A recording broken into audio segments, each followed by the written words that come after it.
Ало? Ало? Еве сум да ме бак по Кај е Иварич. блокиран патот, веле? Росоман е блокиран патот. Росман Кавадар. патот блокиран. Идиш А и тоа е наваки преку Неготино фаќај. Преку Неготино вика Александар Додев. Да. А кој го блокира патот? Лозарите, нели Винеа се продади. Арно, ама денеска му се донеси одлука на судот за поништување на таа одлука, така да ќе го На која одблокират, одлука, ама бе? не знам кога. На која одлука? Одлука за продажба на Винеа на винаријата. А зошто се буна? Па се бунат за тоа што ја продадија под цена и со тоа нема пари да ги намират они. Лозарите да бидат намирени. 600.000 евра се вкус. А секој ќе купија ми винја. Па сега обече овој газата дека он ќе земе кредит и ќе си ја врате повторно назад Винеа и ќе ги признае обврските. Тоа шанси нема. Па сега го чекат газата, тоа е работа. А а? Го чекат газата на Винеа сега да дојде. Кој е тој бе?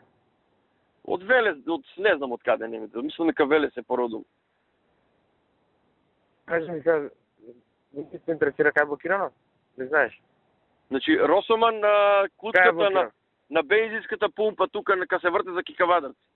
Кај е блокирано, Александар? Таму е блокирано. Бензинската пумпа на Росоман Ке бензинската пумпа ке Росоман. на Кикавадарци ка се врте. Не само преку Неготино продолжи. Добро. Така.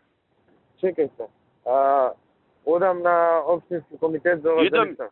Идем и јас там. Како е тоа, се кажи ми, реално ма кажи. Да. Не е убава реално лист. кажи? Не е убава лист. Кажи ми шофалица, не е убава. Па не е убава, Унија на жени не е застапена, Унијата на млади сили не знаеме кој место ќе го дадат, председателот на Советот едва и Председател на некњав. Совет му дале. А му дале ја 10-то место. Кој е председател на Совет? И Тренчев или? Кажи ме, немам симпатија многу кон него. Како? Немам многу симпатија кон него. Не, окей е тоа, меѓутоа вие па што ги наместија, па е птен за никаде си. Ја не викам дека прави листа, кого би го ставил носител на листа? Па не знам, носител, можеби председателот на Унија на млади сили. Кој е тој?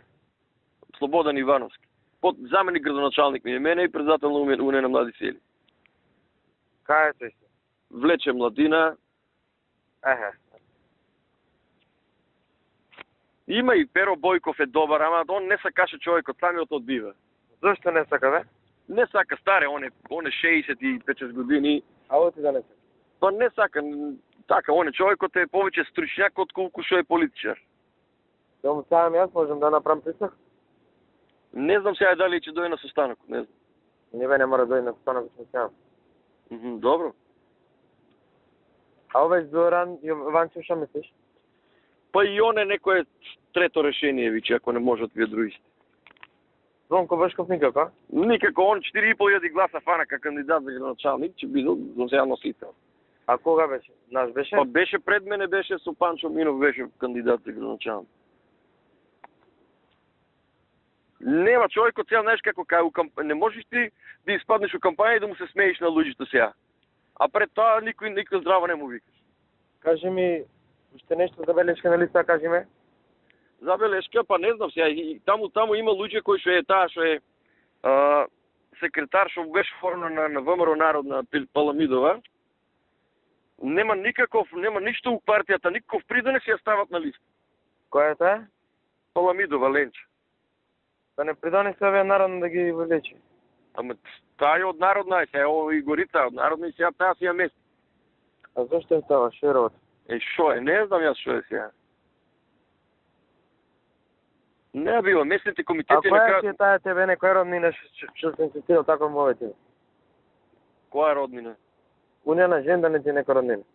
Никаква роднина, каква роднина? Нема ни една роднина таму.